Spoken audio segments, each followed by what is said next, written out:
warahmatullahi wabarakatuh. Nama Fikriansyah, NIM 083202000099, kelas C3 Ekonomi Kelembagaan. Tugas hari ini yaitu mencari dan menjelaskanlah produk yang diproduksi di Indonesia yang dulunya diimpor. Produk yang dulunya diimpor yaitu produk kopi.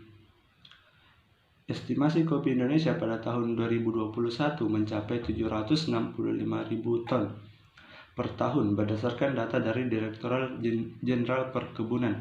Kemudian, nilai ekspor kopi Indonesia ke banyak negara juga sangat tinggi. Badan Pusat Statistik BPS mencatat nilai ekspor kopi Indonesia mencapai 849 juta dolar Amerika Serikat pada 2021. Jumlah produksi dan nilai ekspor Indonesia terbilang besar, hingga tercatat sebagai produsen kopi terbesar keempat di dunia setelah Brasil, Vietnam, dan Kolombia.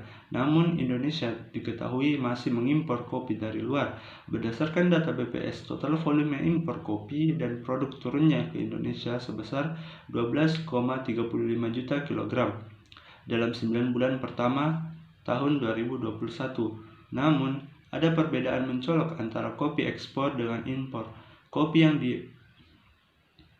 yang diterima oleh Indonesia diungkapkannya mengekspor kopi dalam bentuk biji kopi mentah (green bean), sedangkan impor kopi yang diterima Indonesia adalah kopi yang sudah disangrai.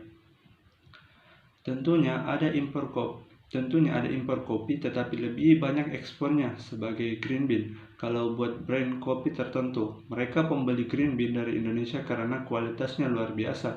Kopi Sumatera termasuk salah satu terbaik di dunia. Biji kopi mentah yang diekspor oleh Indonesia akan diolah di negara pengimpor. Olahan ini yang diimpor ke Indonesia Amerika Serikat sebagai salah satu pengekspor kopi Indonesia terbesar.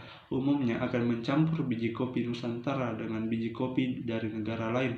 Amerika Serikat bukan produsen kopi, tetapi eksportir karena beli green bean, diolah dan dicampur dari Sumatera, Brasil, terus diedarkan ke berbagai negara termasuk Indonesia karena konsumen membutuhkan itu.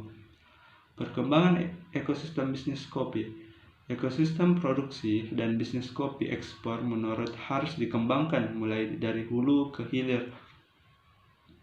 Pemerintah berharap ke depannya Indonesia tidak hanya menjual biji kopi mentah sebagai produk unggulan, melainkan juga olahan kopi. Saat ini ada 6 daerah yang tergabung dalam pilot proyeknya, yakni Jawa Timur, Jawa Barat, Lampung, Sumatera Utara, Aceh, dan Sumatera Selatan. Dimulai dengan hilirnya dikembangkan sehingga suatu saat tidak perlu mengimpor kopi dalam bentuk green bean, tetapi sudah di roasting di Indonesia. Indonesia sudah memiliki teknologi untuk mengolah kopi, juga pakar di bidangnya yang mampu menilai kualitas kopi. Jadi bagaimana knowledge itu selain sebagai ambassador Indonesia juga bisa transfer ke industri kopi supaya bisa memproduksi dan menjual apapun namanya. Jadi ada nilai tambah. Kopi produk negeri sendiri idealnya memang merajai pasar dalam negeri. Dari mulai pasar biji kopi sampai kedai kopi harus dikuasai produk Indonesia. Kopi impor dan kedai kopi asing harus diminimalisir, bahkan kalau bisa ditiadakan di dalam negeri. Pemerintah harus memberdayakan para petani lokal dengan memberi pendampingan agar kualitas dan kuantitasnya semakin baik. Ini penting untuk mengurangi impor dan bahkan kedai kopi asing.